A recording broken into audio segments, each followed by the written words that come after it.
Yeah. Eh bien, bienvenue à tous. Merci d'être présents pour ce nouvel épisode de Deviant Culture. Le précédent a eu un certain succès avec, comme disait Alexandre, notre chère Lunatica. Voilà, le format a visiblement bien plu, donc on remet ça et on a différentes thématiques, différents invités qui vont se joindre à nous au fur et à mesure des éditions.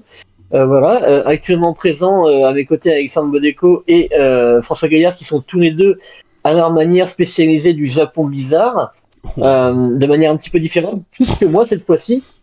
Donc je vais faire certains ponts entre certaines choses, mais d'une certaine manière, Alexandre est presque aussi invité dans sa propre émission parce que forcément le sujet y est intimement lié.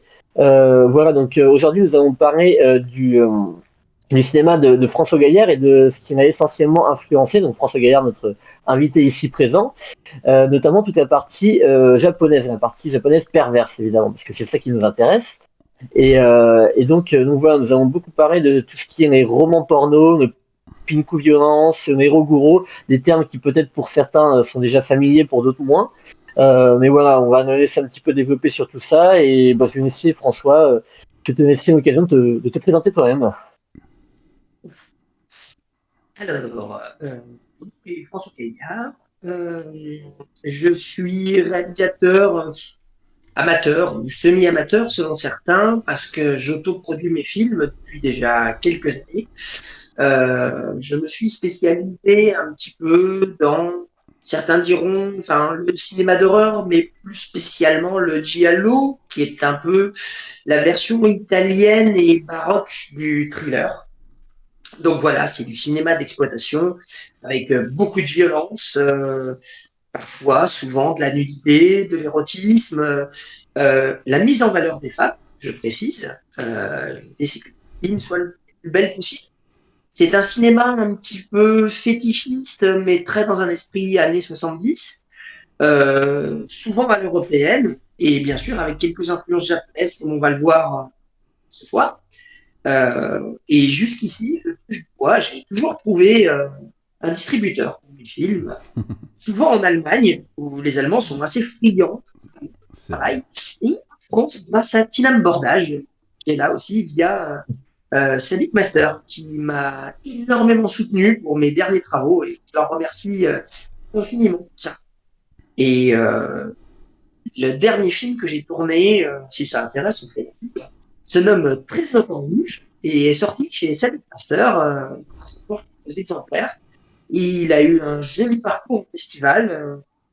Il est sorti chez Redemption en Angleterre et en Angleterre en streaming sur Redemption TV, en DVD aux États-Unis. Il est sorti chez Sadiq Master en Blu-ray et il va, après une vente de l'argent touché en allemand, il va normalement sortir en Blu-ray en Allemagne chez 8 Films, la boîte de Steve Aquilina. Voilà. Et puis on espère ne pas s'arrêter là. Et voilà, c'est un giallo dont nous sommes assez fiers. Et fait pour 3 francs 6 sous. Et voilà. Et entre-temps, ça m'amène au sujet de ce soir, j'ai participé à un film d'anthologie japonaise qui s'appelle Toku Grand Guignol, où nous sommes 4 réalisateurs à avoir réalisé un film, un sketch de 4 histoires, tourné pour une poignée de yens, n'est-ce pas? Et tourné à Tokyo, produit par un certain Hiro Ikihara. Donc, ça me permettra d'évoquer cette expérience ce soir en parlant du sujet du cinéma justement extrême japonais des années 70 et 80. Quelle bonne idée. Parfait, parfait. Merci pour cette présentation. Tinem, je te laisse reprendre la main pendant que je fais quelques petits ajustements. Vas-y. Oui. Ah là, Effectivement, c'est une... Tinam, Ah, j'étais dans votre camp. Ouais, là, t'es pas bien, là. C'est comme ça. Là, il y a un problème. Ah, c'est Ouais. parce que ok. C'est parce que, en fait, mon écran s'était mis tout seul, c'est pour ça, bon, c'est pas grave. Ok, oui, donc effectivement, c'est une très bonne présentation. Et c'est vrai que François, avant d'être un cinéaste, est aussi un passionné et un cinéphile et a beaucoup d'influence dans son cinéma. Donc, notamment beaucoup, comme il disait, dans le cinéma italien, au giallo, cinéma très fétichiste, très érotique, mais aussi au niveau du cinéma japonais, de tout ce qui tourne autour de Neroguro, du pinku violence et du pinky violence. du roman porno. Enfin voilà, c'est vraiment un éventail assez vaste de tout ce qui a constitué le cinéma japonais le plus irrévérencieux des années 70-80, à une époque où vraiment il y avait une liberté totale et aucune, on va dire, censure là-dessus. Donc toutes les mœurs ont été complètement explosées et bah, ça, c'était des films très très libres qui d'ailleurs avaient un rapport très particulier avec la culture japonaise qui est en ce sens très différent de la culture occidentale, notamment dans le rapport à la sexualité, au mot consentement qui est très très différent, Bonsoir à ils ont un rapport tous. érotique qui est beaucoup axé vers la domination, la soumission et tout ça. Et ça constitue tout un pan de ce cinéma-là. Et justement, bah, vu que c'est des termes et des genres assez spécifiques, François, si tu veux développer un petit peu sur ce que sont nos pinko violences, pardon, le roman porno et tout ça. Et voilà, si tu peux développer un petit peu, comme ça permettra aux gens d'avoir les bases et ceux qui connaissent déjà bah, savent un petit peu de quoi on parle. D'accord. Alors, faut pas oublier que le cinéma, on parlait de cinéma d'exploitation tout à l'heure, donc que c'est un cinéma souvent à budget modeste, mais qui est essentiellement commercial. Donc voilà, Alors, il n'y a pas de... petit aparté, on parlait du cinéma d'exploitation tout à l'heure hors ligne avec le Baron qui est venu nous faire un bisou sur Discord. Donc il serait peut-être bon de faire un tout petit topo de 40 secondes sur ce qu'est le cinéma d'exploitation pour les quelques-uns qui n'auraient pas suivi, ceux qui sont au fond du radiateur. Et bonsoir à tous ceux qui viennent d'arriver d'ailleurs. Le cinéma d'exploitation est justement un courant essentiellement commercial. Je veux dire, dans tous les pays du monde, ça n'a pas été au Japon, bien sûr, hein. Donc, on a eu dans les années 50-60, par exemple, aux États-Unis, avec la production de Roger Corman, des petites prods sur lesquelles des grands réalisateurs se sont fait la main. Et par exemple, Francis Ford Coppola a réalisé son premier film, Roger Corman, qui était Débussy à 13. Martin Scorsese avait fait Boxcar Bertha et ça a lancé sa carrière. Donc, beaucoup de réalisateurs se sont lancés par rapport, c'était un petit peu un circuit à petit budget où les gens étaient peu payés et puis ça leur permettait de toucher du matériel, d'évoluer, d'apprendre. Certains sont devenus des grands cinéastes, d'autres sont éternellement restés dans ce qu'on appelle le circuit d'exploitation. Quand on dit exploitation, c'est parce que c'était à destination souvent des adolescents, particulièrement aux États-Unis, où par exemple, Roger Corman produisait des films de course automobile, des films d'horreur gothique. Donc c'était des circuits très spécialisés, souvent destinés au drive-in. À la base, c'est ça l'exploitation. Et puis ça s'est développé, bien sûr, en Europe, notamment par exemple en Angleterre avec les films de la Hammer, qui eux ont développé des films d'horreur gothique avec en mythe de l'horreur tels que Dracula, Frankenstein, la momie, etc. L'Italie s'est qualifiée en disant nous aussi on va faire de l'exploitation en faisant du gothique comme les Anglais. Donc Mario Bava s'est lancé dedans avec le masque du démon. Et après, les genres ont évolué, c'est-à-dire que les modes, ce que les Italiens appelaient le filone, passaient, par exemple, le film d'horreur gothique est passé de mode. Les Italiens se sont lancés dans le western, qui était un courant aussi d'exploitation qui copiait le western américain, mais avec moins de budget et plus d'exploitation, plus de violence, plus d'excès. Et enfin, ils se sont lancés dans le giallo, et aussi, il ne faut pas oublier, même si c'est purement italien, ils se sont lancés dans le giallo, dans le thriller à l'italienne, mais qui était aussi une exploitation, une copie des sons Hitchcock, en fait. Parce que là, on copiait Alfred Hitchcock, qui était la référence suprême. Et en France, on a eu Jean Rollin. Comment ? Et en France, on a eu Jean Rollin. Mais c'est très bien, moi j'ai toujours défendu le cinéma de Jean Rollin, il faudra qu'on fasse une spéciale un jour d'ailleurs. Jean Rollin, je pense que sa malédiction, si je peux me permettre la parenthèse, c'est que c'était plus paradoxalement un auteur en fait.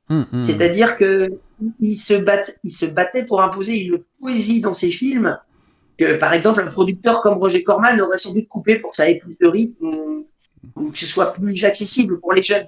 Mais Rollin, même s'il y avait un côté nématé des actrices à poil, il y avait une poésie en fait qui est restée aujourd'hui. Si les gens en France ricanent de son cinéma, faut pas oublier que c'est très très culte aux États-Unis et en Angleterre. Mon distributeur anglais, Nigel Grove, avec dans son film, a tous les droits des films de Jean Rollin et les ressort depuis 30 ans. Et ça cartonne toujours. Il ressort La Rose de Fer en vrai. Il ressort beaucoup de ces titres qui cartonnent toujours chez les anglo-saxons. Et il y a eu un courant aussi pas mal, pour apporter une petite précision de plus. Au Japon, les deux seuls DVD, enfin non, une cassette vidéo et un DVD de Jean Rollin que j'ai, c'est des versions japonaises. Voilà. Avec, ouais, Ok. avec un doublage par-dessus les voix françaises, un peu à la Benny Hill, tu Ouais. vois. Tu entends les acteurs et puis les actrices, surtout françaises, qui parlent, et t'as un doubleur qui fait, il y a une femme et un homme, donc le mec fait toutes les voix masculines et la femme fait toutes les voix féminines, dont celle de Madame. Bon, voilà. Mais ouais, il a son succès aussi là-bas, notamment dans les milieux du cinéma bis, dans les milieux un peu de. Il y avait des projections, par exemple, il n'y a pas que des projections de Ishitero dans les soirées un peu spéciales, mais il y a aussi des projections de Rollin, il y a des projections. Il a un public là-bas, ouais. Il y a un public même un peu gothique, hein, parfois, parce que son Hum, cinéma flirtait avec le public gothique. Tu vois, Les Lèvres de sang, par exemple. hum. Enfin, il y a quelque chose qui aujourd'hui, je trouve, a gardé une poésie 70s Ah oui, euh, qui, qui, qui fait que les films, en fait, finalement, traversent les arcanes du temps. Mais bon, pour revenir au cinéma d'exploitation, euh, je, le Japon, eux, au début, il faut pas oublier qu'il y avait des studios, donc vraiment des studios comme il y a eu des studios hollywoodiens dans les années 50, par exemple la Nikatsu, qui est un studio dont on va beaucoup parler ce soir. Ouais, ouais. On avait la Toho qui s'occupait des films de monstres, on avait la Toei qui s'occupait principalement de l'animation, et puis aussi d'autres dont on va parler Hum. ce soir. Et il y avait la Nikatsu qui, eux, était spécialisée dans ce qu'on appelle le film de Yakuza. Donc, ils faisaient beaucoup de films de gangsters dans les années 60 qui étaient pas excessifs, mais dans lesquels, par contre, ils fournissaient un budget à certains réalisateurs. Je pense notamment à un réalisateur qui s'appelle Seijun Suzuki, qui Hum. aujourd'hui est retenu comme un auteur, à qui ils ont filé des budgets en disant fais-nous par exemple un film de gangster où ça fait quand t'es mort, et puis voilà. Et il a sorti des grands films, il en a profité pour faire ses propres films comme Le du tueur par exemple, ou Le vagabond de Tokyo, qui Hum. aujourd'hui sont devenus Ah, des des classiques. chefs-d'œuvre. Ouais, ouais, des classiques Ouais, qui ressortent systématiquement dans les films sur le cinéma de genre et les références aussi. Là, ils apparaissent souvent dans les tops des grands cinéphiles de YouTube que je porte pas dans mon cœur, mais bon, qui classent souvent, qui, comme tu disais tout à l'heure, hors caméra aussi, qui intellectualisent beaucoup les productions de Suzuki et d'autres. Et d'autres oui. cinéastes, voilà. Bon, mais c'est, enfin, voilà, fin de la parenthèse. Non, non, mais Suzuki est un exemple intéressant parce que c'était un homme très humble, je veux dire, qui est mort il y a une dizaine d'années, très humble, et qui raconte en rigolant aujourd'hui qu'il s'est fait virer de la Nikkei, qui lui ont dit, quand il a fait la marque du tueur, bon, c'est juste, t'es gentil, mais t'es fini par tromper, on comprend rien, on t'avait demandé des tueries, ça, soit, et lui, il en rigole, il a eu une espèce il a eu un purgatoire cinématographique quand même je crois bien d'une bonne décennie quand même avant de revenir. Mais à la base, il était embauché comme surtout un staccanoviste de l'exploitation. Et quand il pouvait se le permettre, il se permettait des expérimentations esthétiques, je pense, pour explorer le langage cinématographique que délivrait un télo. C'est vrai qu'il a livré des films qui sont tellement forts visuellement. Je pense toujours à La barrière de la chair qui date de 64 et qui est un vrai chef-d'œuvre et d'ailleurs qui est déjà dans lequel on distingue enfin on fait plus que distinguer, il y a déjà le fétichisme des sévices corporels entre jeunes Ouais, filles, ouais, bien sûr, etc. non, mais c'est.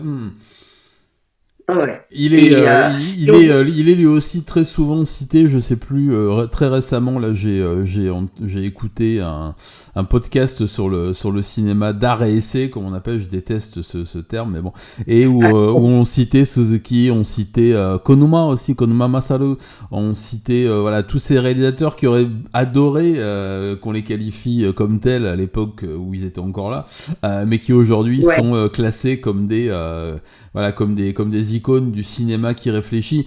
Je parle de Konma Masaru, comment ça s'appelle, j'ai oublié le nom en français, Les Fleurs et le Serpent, c'est un film de, je sais pas si tu vois ce que c'est, La Fleur et le Serpent, c'est des films sadomaso très inspirés de Edogawa Rampo, mais complètement d'accord. dévoyés, voilà.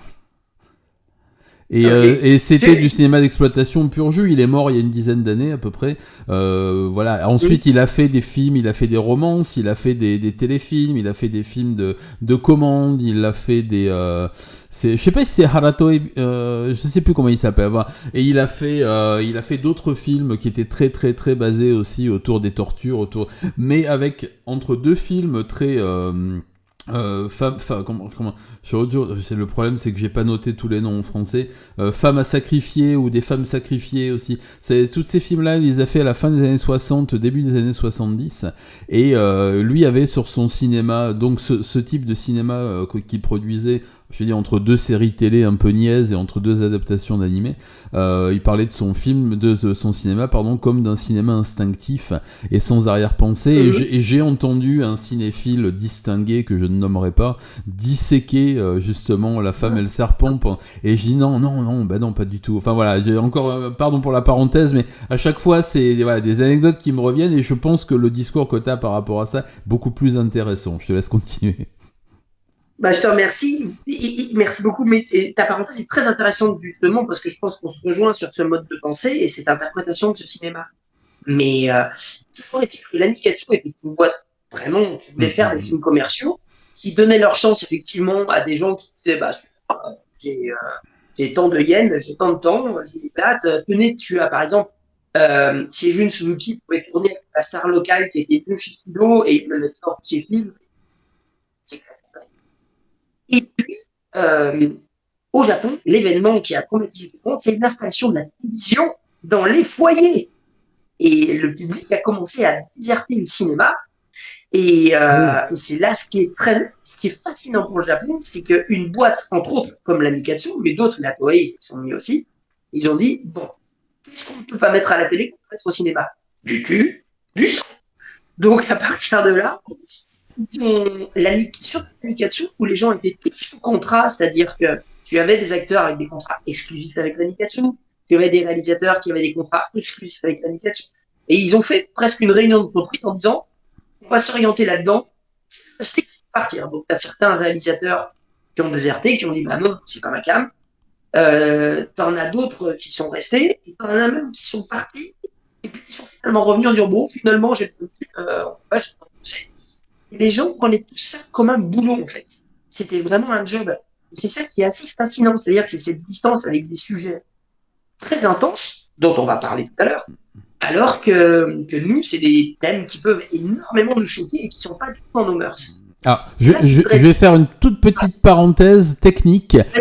Essaie de parler peut-être moins vite et plus bas parce que ça coupe. Je pense que il y a dans ton logiciel son, il y a quelque chose qui doit couper quand ça part trop haut et j'ai des coupures moi dans le retour. Dites-moi dans le clavardage si vous aussi vous avez des coupures son parce que par moment et je sais et c'est très bien, tu es très enthousiaste, mais par moment il y a des petites coupures quand tu montes un peu dans les tours hein, quand le vumètre s'affole. D'accord. Ouais, j'ai des petites coupures aussi.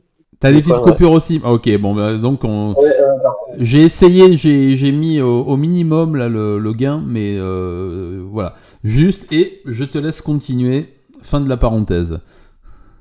Ça marche. Alors, grosso modo, si tu veux, c'est là qu'il y a des courants entre guillemets qu'on peut différencier, qui sont très intéressants. Tina m'a par exemple parlé de ce qu'on appelle la pinky violence. La pinky violence, faut savoir que, à mes yeux, moi je ne suis pas un encyclopédiste. J'ai découvert tous ces films via des téléchargements, parce qu'on ne les trouvait pas en France il y a une quinzaine d'années. Donc je suis allé chercher sur des sites un peu pirates comme The Kiss Dead par exemple. Et puis certains sont finalement avec le temps sortis en DVD ou en Blu-ray. Notamment certains sont cités par exemple par Quentin Tarantino et Kill Bill. Et ça c'est un truc qu'il faut pas négliger parce que ça donne des repères au plus. Et dans la pinky violence, souvent la pinky violence c'est des films, ça reste toujours des films de sabre ou de yakuza, mais souvent les héros sont féminins. C'est des femmes en premier plan qui, on va dire, dans des d'hommes vont s'en prendre plein la gueule, c'est-à-dire qu'elles vont se faire torturées, exploitées, violées, bien sûr, mais elles prendront toujours leur revanche. C'est la peine qui vient. Il y a toujours cet aspect, en fait, très fort. Je vais me permettre de citer quelques films sans faire Du name name dropping dropping. japonais. Vas-y. Voilà. Donc, pour donner un exemple de violence, un des plus connus dans le domaine, c'est Sex and Fury de Norifumi Suzuki, Eh oui. qu'il ne faut pas confondre avec Seijun Suzuki dont Avec on a parlé ce- récemment. Eh oui. Et c'était une Furi wa C'était Neko une Dan et no production. Shika o Shanjo. En version japonaise. Ah, mais aussi, ils ont tous les mêmes noms, quoi. Comment? J'ai dit aussi, ils ont tous les mêmes noms, quoi. C'est bon. Bon, après, à sa décharge, Donc, Suzuki, ouais, c'est quand même un nom très répandu, oui. et Norifumi Suzuki s'est fait un petit peu un des spécialistes de la multiviolence. Donc, par exemple, euh, c'est souvent basé sur des histoires de vengeance. Par exemple, Sex and Fury, c'est. Je vous vois pas, les gars, ou je vois que ça bouge pas. J'espère que ça va revenir. Sex and Fury, je continue au cas où. Je sais pas si vous entendez. On t'entend, c'est bon. Sex and Fury, c'est une femme qui va se venger du meurtre de son père, qui va devenir une joueuse de Go et une sabreuse professionnelle. Et il va remonter les arcanes du clan qui a ordonné la trahison et l'assassinat de son père, qui était un policier en fait. Et donc, elle va sabrer tous les politiciens corrompus et elle va avoir des scènes de sexe quand même assez explicites, C'est joué par notamment Ike Reiko.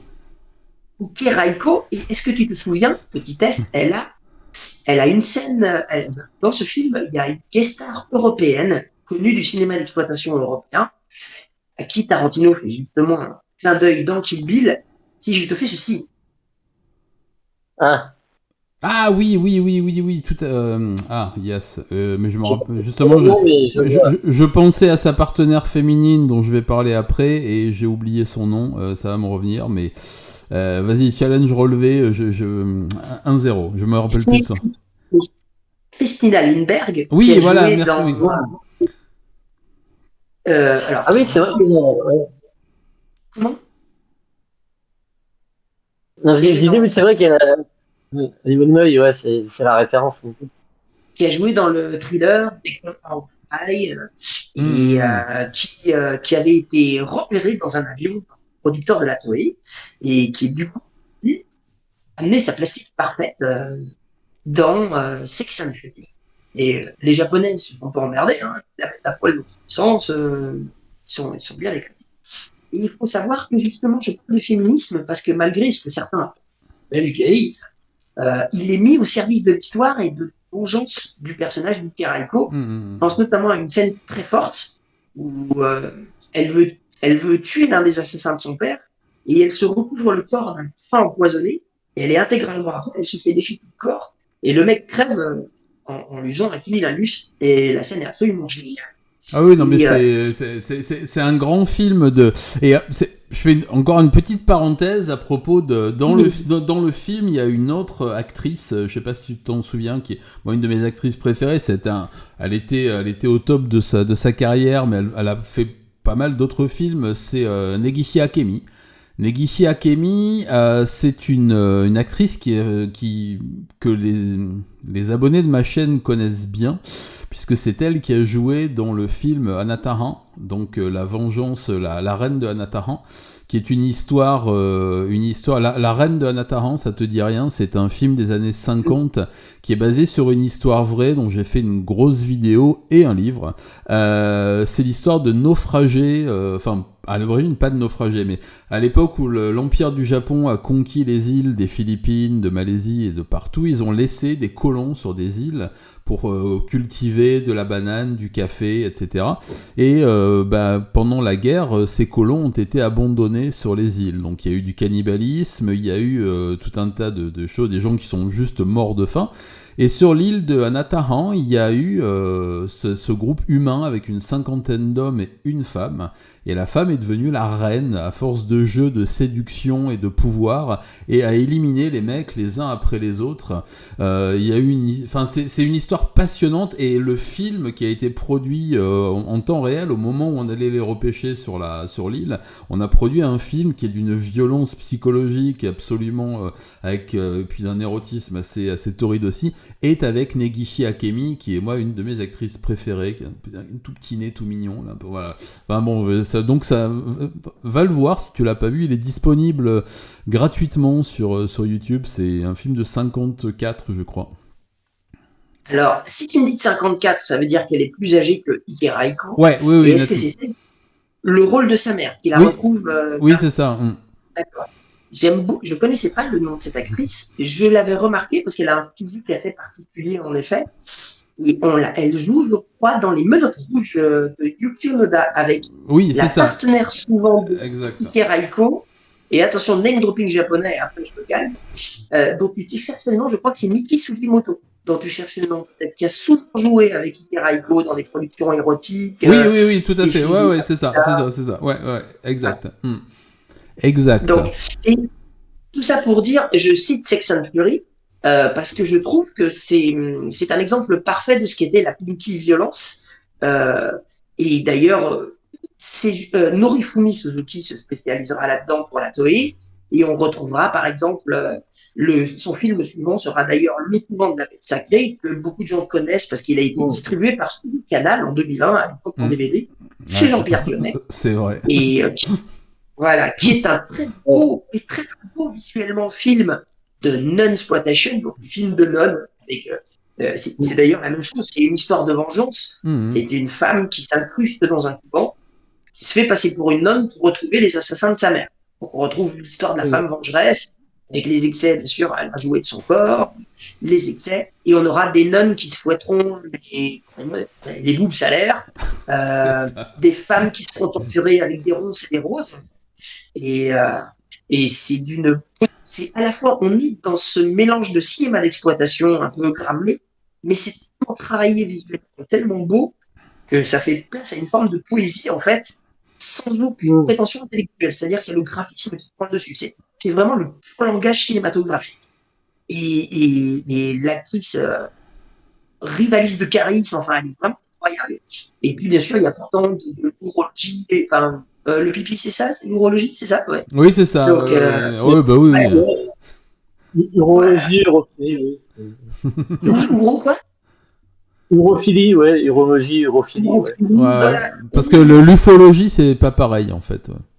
Voilà, il y a du lesbianisme, il y a des scènes, voilà, des trucs comme ça, et pourtant, rien n'est vulgaire parce que c'est graphiquement ultra travaillé. C'est là qu'on voit que c'était des studios professionnels qui produisaient ces films. C'est-à-dire que c'était vraiment, visuellement, selon les standards de ces studios. Donc, on était dans un spot magnifique.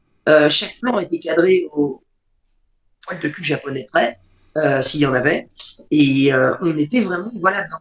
Et c'est ça qui fait que ces films, en fait, sont tout à fait regardables aujourd'hui, malgré les excès, les scènes de viol, les scènes d'abus sexuels, les scènes de torture. C'est-à-dire que c'est dans un langage très pop 70, super soigné, mais vraiment tout le temps. C'est tout le temps très carré, il y a tout le temps des idées de mise en scène qui font que l'anti-violence, aujourd'hui, pourrait être considérée, malgré son côté film d'exploitation, en mode, tu vas voir des shows japonais, en fait, pourrait être considéré comme des films très féministes finalement. Oui, ce ne sera pas le cas du roman pour nous.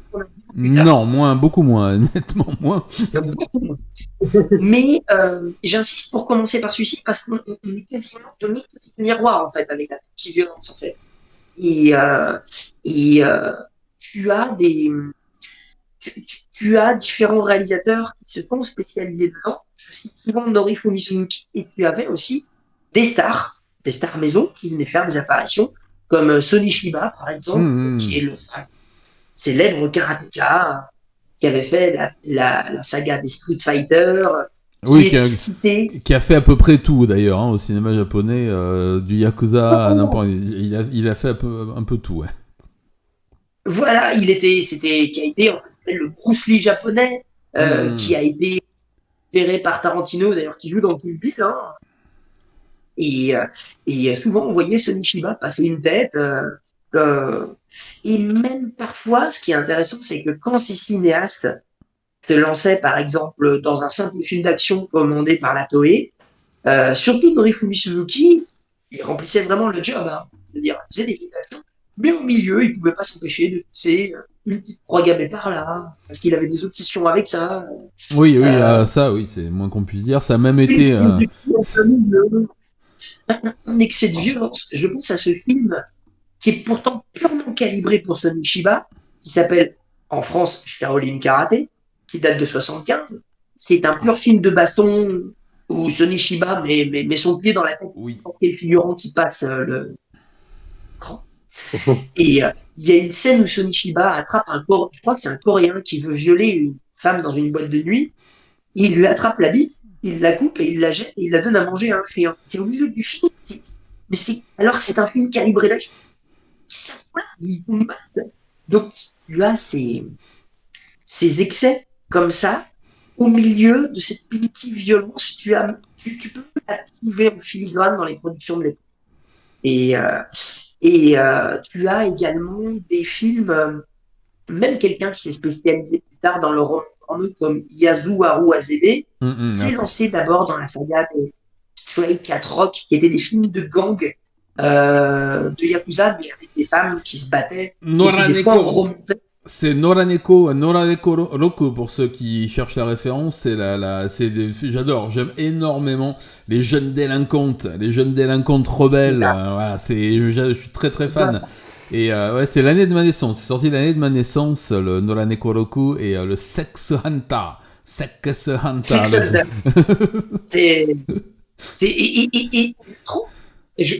Quand j'ai découvert ces films, en fait, je me suis dit, mais malgré on va dire, les séquences de sévices, de violence à l'écart des femmes, c'est qu'elles finissent toujours par prendre le dessus sur des yakuza complètement cons et guidés par leurs excès de virilité.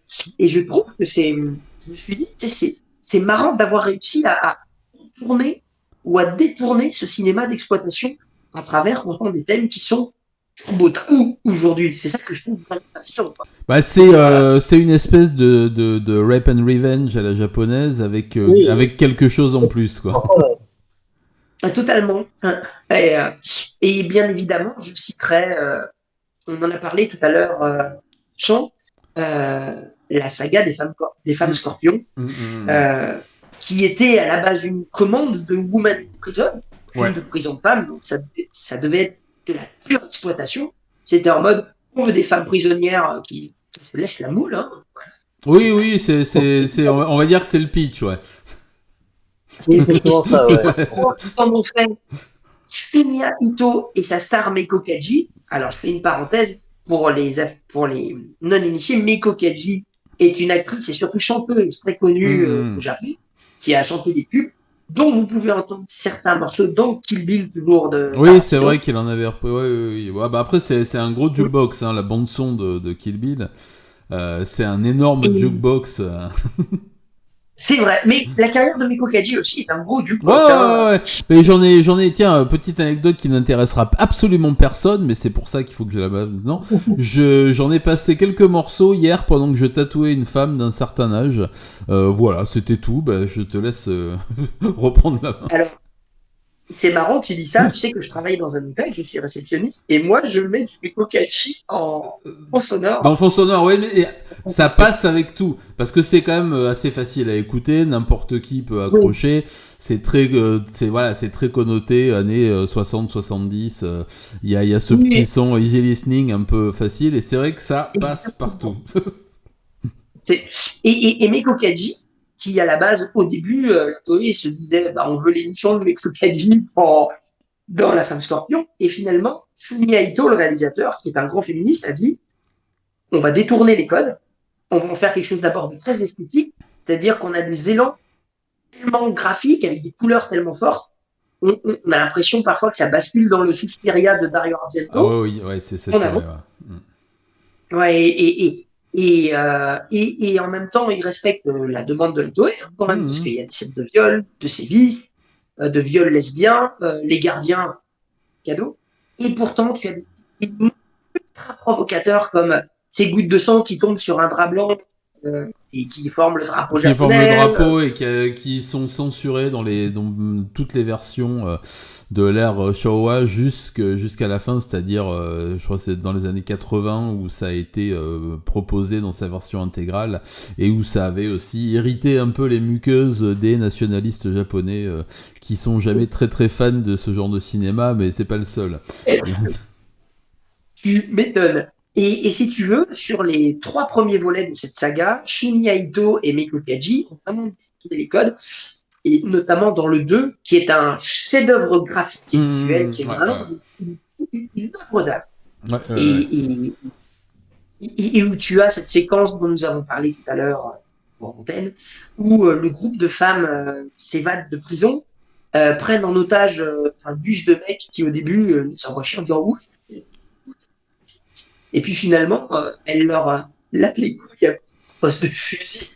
Mais c'est un film complètement halluciné. Celui-là, moi je le vois comme une espèce de trip sous acide par moment, et il me fait penser, je sais pas si tu es fan de Kaiju Eiga, de films de monstres, il me fait penser à Godzilla contre Hedorah, le monstre poubelle. Ouais. Et il y a toutes ces parties dans les boîtes de nuit avec des filtres, des splatters, on sait pas. Ah mais moi aussi, il est complètement, c'est du grand n'importe quoi. Et puis le monstre poubelle qui sort de la baie de Tokyo sous fond de disco, une espèce de disco complètement bizarre. Et il y a des filtres partout. On dirait un peu les filtres. Je sais pas avec quoi ils les ont fait. J'ai jamais pu trouver. Pourtant, je viens de terminer un bouquin. Enfin, je suis en train de terminer un bouquin là-dessus. Et j'ai jamais pu trouver avec quoi ils avaient fait ces filtres organiques. Ça me fait penser à cette pochette de Metallica qu'ils avaient fait avec du foutre, du sang, de la bave et tout ça, et qu'ils avaient mis entre deux load, ouais. Et mais ça ressemble dans Hedorah, les filtres, on dirait vraiment que je sais pas, un opérateur ou n'importe appuie des plaquettes sur l'objectif pour que ça fasse des trucs. J'adore ce film. T'as besoin de rien prendre quand tu regardes le deuxième Femme Scorpion, et comme t'as besoin de rien prendre quand tu regardes Godzilla contre Hedorah, c'est du cinéma stupéfiant dans la première acception du terme, on va dire. C'est exactement ça. Je pense que c'est les années influence de la drogue sur le cinéma. Ah ben c'est en plein, hein, c'est 12, je crois, 70, 72 dans ces eaux-là. 72. Ouais. 72, la Femme Scorpion. Et le deuxième volet, voilà, on sent une liberté graphique parce qu'on est au sein, entre guillemets, d'un cinéma d'exploitation où tout ce que veut le distributeur, c'est file-moi, voilà, de la violence, le reste mon Ah donc, bien sûr.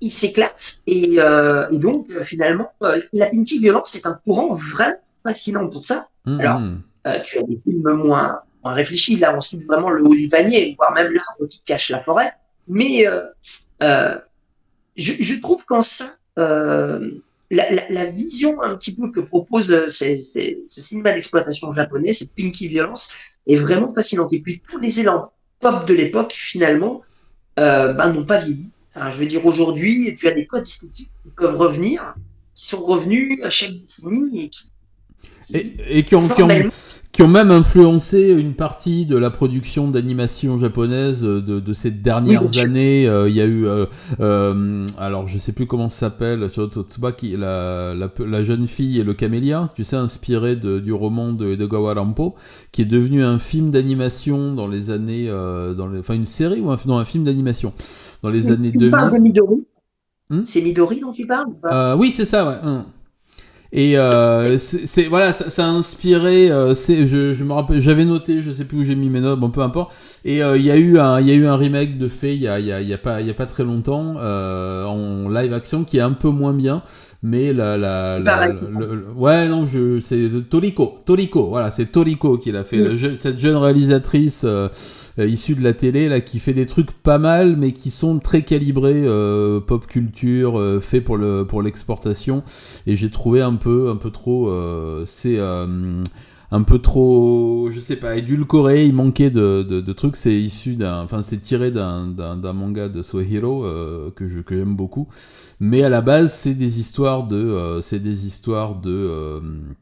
Edogawa Rampo, donc le créateur, un des initiateurs, on va dire, du Hello Golo. Et le film d'animation est vraiment formidable, il est vraiment super beau.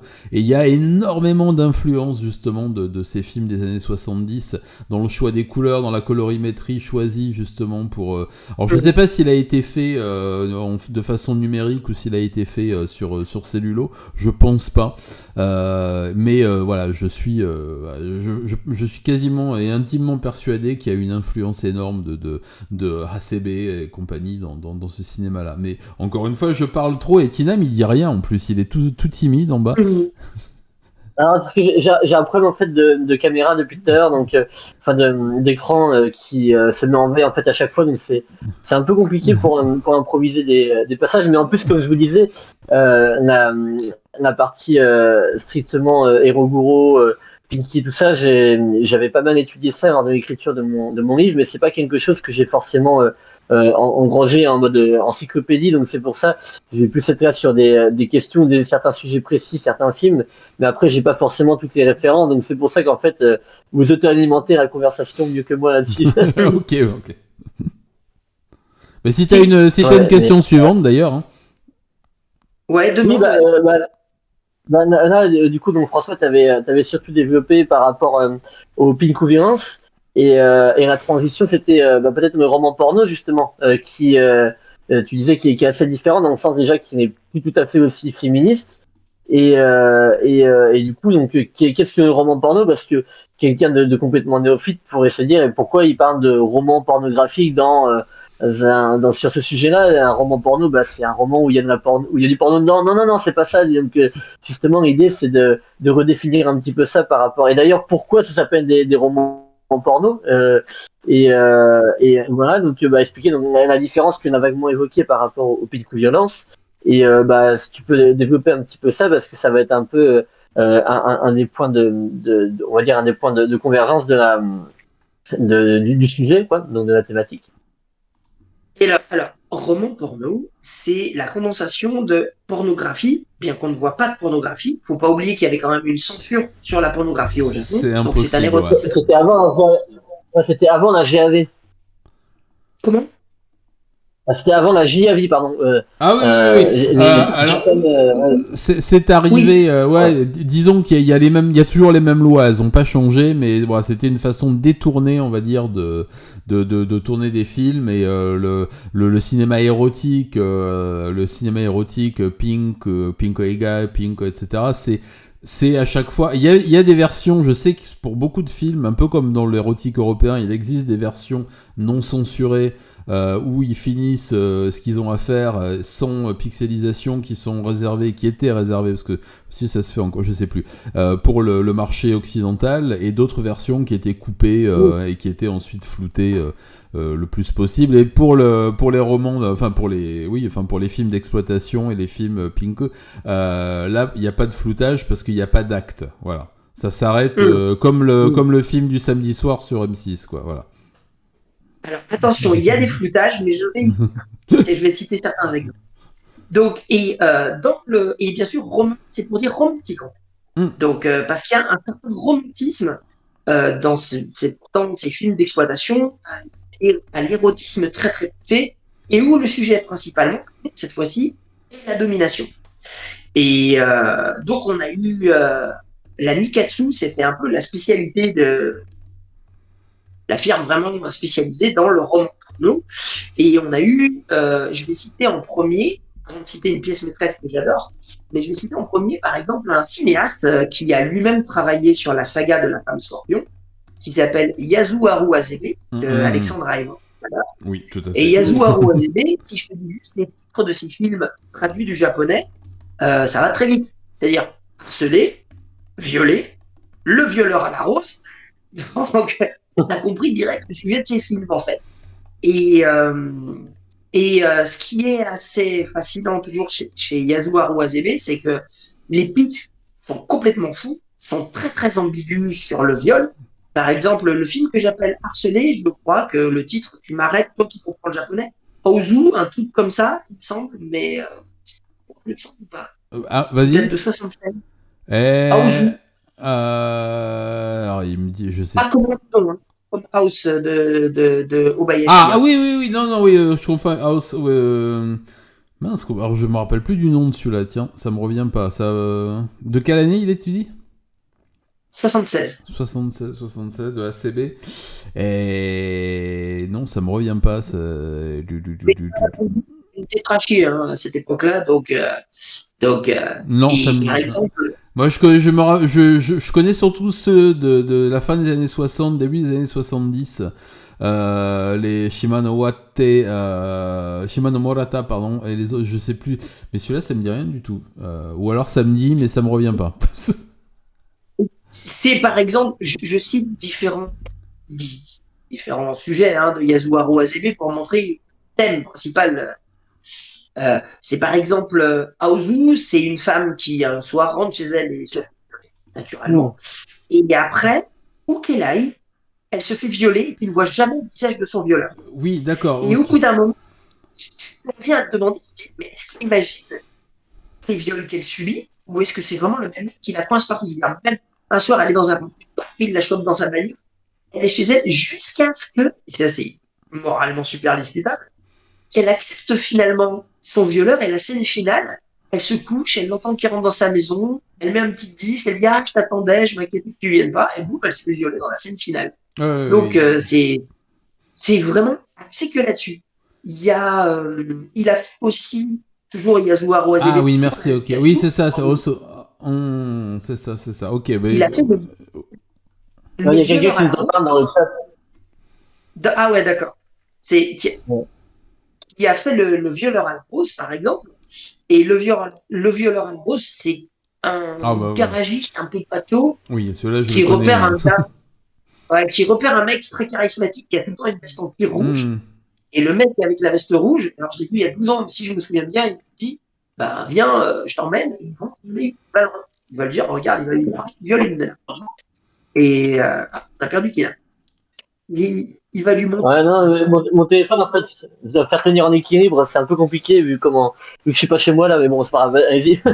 Bah, il va le suivre, le gars va violer des nanas, et le gars avec la veste rouge se met à dos un gang d'homosexuels qui veut tout le temps le violer lui aussi, et à la fin, il se fait attraper par le gang le défonce, lui casse les dents, et prennent son cadavre pour avoir une pipe avec ses dents cassées, quoi. Donc, Oui, oui, c'est... c'est l'image. Alors, si je dis pas de bêtises, cette image finale sur la bouche et sur l'abus buccal était la pochette d'un EP de Gouts, qui est un groupe de hardcore, punk hardcore japonais, qui est sorti juste après. Oui, il a fait une scène qui a fait date, on va dire. Voilà, alors, il faut rappeler bien sûr qu'on est dans les années 70, et ce qui fait que ces films sont visibles, c'est-à-dire que c'est toujours dans un cinémascope impeccable. Hmm. Yasuharu Azebe est un excellent réalisateur. On a toujours une photo tip-top, on est en 35 mm, Ouais, et bien évidemment, s'il y a du sang, c'est du sang rouge vert. On est dans une esthétique aussi moins pop que Norifumi Suzuki, mais on est quand même dans quelque chose qui reste pop parce que c'est le feeling de l'époque. Et, c'est Yasuharu Azebe va, en faisant des commandes, hein, parfois, comme ça, va se spécialiser. C'est le staccanoviste, un petit peu de ce type de cinéma, euh, sur le viol. Et je pense au film d'ailleurs qui s'appelle Rape, violé. Donc, je crois que c'est le titre c'est le japonais. titre en japonais Et aussi, ouais, ouais, en katakana. Et Il y a, il y a une légère, il y a une légère obsession là-dessus. Comment? ouais, oui, ouais, effectivement, Il y a une légère obsession là-dessus. c'est, dans ce et, style et dans ces années, ouais, ça tourne un peu autour de ça. Et ACB, c'est aussi, comme d'autres, hein, c'est aussi l'école de la télévision. C'est pour ça, comme tu dis, qu'il a des couleurs aussi un peu particulières, un type de montage aussi qui est un peu particulier. Beaucoup de ces réalisateurs-là, pas tous, mais encore aujourd'hui dans l'horreur japonaise, dans la J-horror, il y a beaucoup de réalisateurs qui travaillent en même temps parce qu'ils vivent pas avec ce genre de film, hein, très souvent, ou alors sur la durée, pas les macarons. Et ils font aussi des films pour la télévision, des téléfilms, des séries. Ils réalisent des émissions de télé. ACB, je sais qu'il a réalisé des émissions de télé, donc il était réalisateur plateau pour Faites entrer l'accusé. Enfin, tu vois, c'est pour ça qu'il y a une certaine école de la rigueur. Tu remarqueras que c'est toujours très bien, très bien monté, avec une colorimétrie qui est toujours au pile poil. Et comme tu dis, pour la couleur du sang, pour la coordination avec les rouges à lèvres, avec les vernis, avec avec des éléments du décor naturel aussi. Et c'est des réalisateurs. Je sais que pour ACB, c'est quelque chose qui revient souvent quand tu lis des interviews, quand tu écoutes des interviews. C'est quelqu'un qui a mis en scène aussi la ville, qui a mis en scène Tokyo. Et chez ces réalisateurs-là, il y a beaucoup de décors naturels avec une espèce de mise en valeur de cet élément de décor qui est la ville, qui est la société postmoderne japonaise des années 60-70, il y a énormément de choses qu'on retrouve, et c'est pour ça que moi j'ai beaucoup aimé travailler sur certains trucs. Az, si tu nous regardes, je t'embrasse. Et voilà, quand on a un peu bossé ensemble il y a 2 ans maintenant sur ce que tu sais, ça m'a permis de me replonger aussi dans le bain et de relire toutes ces vieilles interviews, de réécouter des vieilles interviews de Wakamatsu, notamment de ACB, etc., où on les entend parler de tout ça, et c'est hyper passionnant parce que on sent qu'il y a autant d'amour pour la réalisation d'un téléfilm gnangnan, d'une histoire d'amour de bureau, que pour ces films-là, parce que c'est des professionnels. Et moi, j'ai toujours aimé les gens qui faisaient leur métier et qui s'emparaient d'un sujet pour en faire quelque chose de beau. Voilà, que ce soit une histoire d'amour de secrétaire ou un film de rape and revenge gay, on met le même amour du métier et on y va, quoi. Après, tu parlais des... Comment Ouais, non, parce que vous parlez de réalisateurs qui parfois faisaient complètement autre chose, donc c'était plutôt des films de commande en général. Oui, c'est ça, ouais. Des émissions et tout ça. Bien sûr, ouais, bien sûr. Ouais, parce que... C'est un souci du travail. Vas-y, et même parfois les téléfilms banals ou les émissions, même parfois les téléfilms banals ou les émissions peuvent être très étranges au Japon. Il y a souvent un côté décalé, parce que je pensais notamment, comme vous parlez du Pinku, du Pinku Vivant, je pensais au film de Isayasu Sato, et notamment le film Horse Woman Dog, qui, je sais pas si vous l'avez vu. Oui, d'accord. De 80. Ouais, où il y avait des scènes de zoophilie entre une femme, un chien et un cheval. Et j'avais vu une émission télé un petit peu dans cette idée-là, où il y avait des candidats qui couraient pendant que derrière il y avait un chien qui commençait à les violer. Et il y avait eu un peu la même avec des candidats qui devaient faire un karaoké en restant sérieux pendant qu'ils se faisaient masturber. Et c'est vrai que parfois les Japonais, même dans leurs émissions, alors je sais pas qui est derrière ça, si des personnes parfois qui travaillent dans les films érotiques ou porno japonais, mais ça fait des thématiques qui finalement sont assez raccords parfois avec certains films, en fait. Il y a des va-et-vient entre les genres. Tu sais que Beat Takeshi, donc en Europe on le connaît plutôt de son nom de Kitano Takeshi, il fait des émissions de télé complètement cons. C'est un clown, voilà, il est considéré comme un réalisateur cérébral en Occident, alors que quand on voit ses émissions à la télé, il a un faux nez, il a des perruques, il a des chaussures de clown et il fait l'andouille. Et il a produit dans les années 70-80 des émissions complètement débiles où on se mettait des grands coups de latte dans les joyeuses pendant qu'on déclamait du Shakespeare. Enfin voilà, c'est aussi ça la télé japonaise. Ça surprend, je te cache pas, quand je m'y suis installé. La première fois que tu allumes ton poste, tu dis ah oui quand même. Ok, c'est complètement une autre dimension. Et tu comprends en regardant la télévision japonaise comment le cinéma comme ça, comme le Hello Goro, Pinko Ega, etc. a pu exister en pétant les codes. Et finalement, ça pète pas tant de codes que ça. Quand tu te bases sur une base purement base 2 fois bis repetita. Somnium Tanium, ça veut rien dire, mais je trouvais que ça faisait beau. Quand tu te bases là-dessus, en parlant juste de cet aspect-là, tu dis que non, finalement, que le Hello Golo arrive au Japon en détournant un peu les codes narratifs de Edogawa Rampo, donc de Edgar Allan Poe, puisque le nom de l'écrivain Edogawa Rampo, c'est la japonisation de Edgar Allan Poe. Voilà. D'accord. Faut le savoir, ça. Hein. Et puis...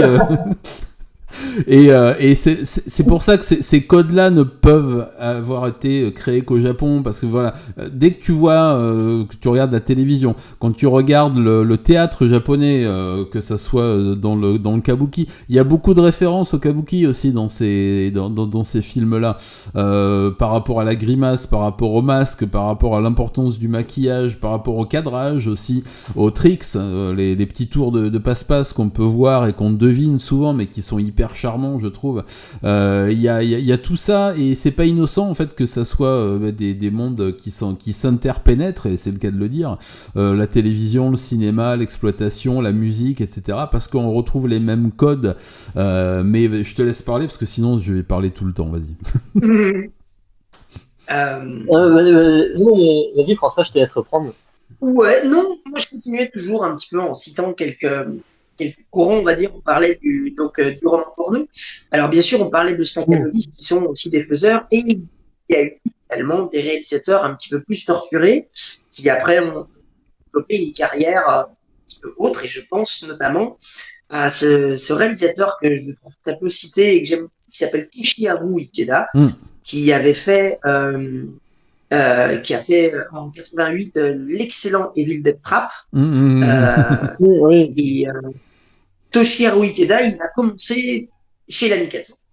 Fin 70-80, il avait fait un film de Sukeban, de mafia féminine, en 79, je crois, et surtout, il a fait un film dont le titre est très banal, c'est-à-dire Sex Hunter, encore un, mais qui n'est pas celui dont tu parlais, et qui, grosso modo, c'est Black Swan avant l'heure. Oui, c'est vrai. Ouais. Voilà, c'est une jeune fille qui va dans une école de danse, donc presque à la Suspiria. Et d'ailleurs, j'insiste, la photo est très inspirée de la Hammer. C'est très gothique. La photo est magnifique. C'est vraiment ultra soigné. Et finalement, elle va dans cette école de danse et ils vont l'initier à toutes les perversions sexuelles. Voilà. Donc, ils vont la jeter dans des partouzes. Et alors, excusez-moi, c'est les tabous japonais. S'il vous plaît, ne me jugez pas sur ce que je vais dire, ça ne parle que du film. Ils vont la faire baiser avec des noirs, ce qui pour des japonaises est le truc, ça décoiffe. Et puis culturellement c'est compliqué aussi, mais on va pas se lancer sur ce sujet. Culturellement, c'est compliqué. Quand ils mettent ça dans un film, on va dire, pour eux, c'est entre l'exotisme et le choc, mais il y a ça dans ce film, surtout qu'on est en 1980, donc on n'est pas très ouvert au Japon, très ouvert culturellement là-dessus. Et puis, petite parenthèse, pourquoi c'est d'autant plus choquant de mettre des acteurs et surtout des intervenants dans des scènes de viol qui soient afrodescendants, comme on dit, parce que c'est la grande époque, les années 70 et début des années 80, de la médiatisation des viols de masse autour des bases américaines qui sont statistiquement plus souvent commis par des soldats, des GIs ou des Marines afrodescendants. Voilà, fin de la parenthèse. D'accord. Alors, c'est un paradoxe. Je me permets cette parenthèse en essayant de ne pas perdre le public. Parce que dans le film de Seijun Suzuki dont nous parlions tout à l'heure, qui s'appelle La barrière de la chair, il y a une scène totalement contraire où une femme japonaise va violer un prêtre noir américain et va le défroquer. Donc, c'est... Je serais curieux de savoir, je serais curieux d'obtenir le script pour voir pourquoi cette scène a été créée. J'ai plein d'idées qui m'assaillent, comme les guerriers là, et notamment certains débarquements à l'époque Edo de prêtres venus d'ailleurs, mais je dois certainement fantasmer. Bon, toujours est-il que dans ce film, le Sex Center, le Black Swan japonais 20 ans avant, ils vont Toshihiro Ikeda, c'est fou parce que il va par exemple filmer une séquence qui, je pense, va vous faire rire tellement qu'elle est folle, et malgré tout, il glisse un spleen où on sent vraiment le côté très dépressif du réalisateur. Il faut rappeler que c'est un réalisateur qui s'est suicidé il y a une quinzaine d'années d'ailleurs, en se jetant dans la mer. Et il y a cette séquence complètement folie de l'héroïne qui est initiée à des perversions sexuelles. Ils l'attachent en mode bondage, ils la suspendent au plafond, ils la font se balancer. Et là, ils prennent une caisse de bouteilles de coca qui vide, ils lui vident ces bouteilles de coca dans le cul. Donc, et ils la balancent, ils lui massent le ventre jusqu'à ce que son cul éjacule de la mousse de coca dans un ralenti à la Sam Peckinpah complètement fou, très bien filmé. Et c'est un ralenti qui n'arrête pas, c'est-à-dire qu'il y a le coca qui gicle. Mais c'est des grandes inspirations visuelles pour toutes les productions Sushi Typhoon de quelques années plus tard, quelques décennies plus tard. Quand tu regardes les films de Sushi Typhoon, alors c'est moins poétique, on est bien d'accord, et c'est moche, mais c'est très très à base de sécrétions et de trucs qui sont rentrés dans le corps et qui doivent en sortir. Les mais je trouve que Sushi Typhoon, c'est des effets numériques. Oui, alors que là, ce qui est fou, c'est que la scène que je vais décrire, qui pourrait être dans un porno, donc ça, comme ça, ouais, bien sûr. Ouais. Il te dit, mais les mecs, le chef-op, je pense que c'était un psychopathe. Il a fait, je veux voir la mouche qui sort du cul. C'est pour ça que je suis curieux à chaque fois. Je me dis, mais pourquoi on ne commercialise pas les scripts de ces films-là? Moi, j'aurais trop aimé voir le chef-op discuter avec ses machines pour dire comment on va filmer ça, les mecs, tu vois. Oui, c'est chouette. Et Albafian, pour répondre à ta question, je sais pas où on les trouve ici, ces films-là. Je sais pas s'il y a un distributeur pour les films de Harada, de tous ces films-là. Je sais pas s'il y a un distributeur en Europe. Alors, en Europe, je crois qu'il y avait des coffrets. Il y avait des coffrets Pinku. Il y avait des coffrets sur les Pinku. Mais je sais pas desquels il s'agit exactement. Ah ouais, parce que... je vais faire une pub involontaire, mais mon honnêteté intellectuelle, je me dois de le faire. Je sais que le Chat qui fume a sorti quelques films. Ah oui, bah oui, exact, ouais, c'est vrai, oui. A sorti en Blu-ray. D'abord, il a sorti, par rapport à tout ce dont on a parlé, il a sorti bien sûr le coffret de Scorpion. Il a sorti Evil Dead Trap de Toshiharu Ikeda. Ouais, ça, j'avais vu passer sur X. Ouais, il a sorti aussi un volet, je crois, je ne sais plus pour combien c'est, mais de la saga des Angel Guts. Red Classroom, je crois, c'est celui-ci qu'ils ont sorti. Et je pense qu'ils vont continuer un petit peu dans cette lignée, parce que c'est vrai que c'est des films qu'on trouvait très difficilement en Occident. Tout ce que moi j'ai pu les charger, comme je disais à l'époque, sur My Duck is Dead, quand j'étais roulement de tambour colocataire du Chat qui fume. Je les avais, à l'époque, je les avais téléchargés, j'ai découvert un courant de fou. Je sais qu'il y a eu des distributeurs américains qui avaient sorti, je crois que HK Vidéo. C'est ce que j'allais te dire à l'époque, à la grande époque de HK Vidéo, dans les cassettes argentées, on en trouvait pas mal. Dans les DVD, surtout dans les DVD. On va rendre hommage aussi à Wildside, qui à un moment, faut pas oublier, Wildside a sorti une collection de romans porno. Mais je crois qu'il y a eu un petit scandale avec la FNAC, justement, parce que tu trouvais, par exemple, Le violeur à la rose, qui est sorti en France, sous-titré en DVD chez Wildside, ou l'excellent film La femme au sein percé. Et tu les trouvais à l'époque en DVD. Je crois qu'ils ont dû interrompre leur collection, mais là, plus de spécialistes, je suis pas spécialisé dans la distribution, mais certains le sauront mieux que moi s'il y en a qui veulent en parler dans le chat.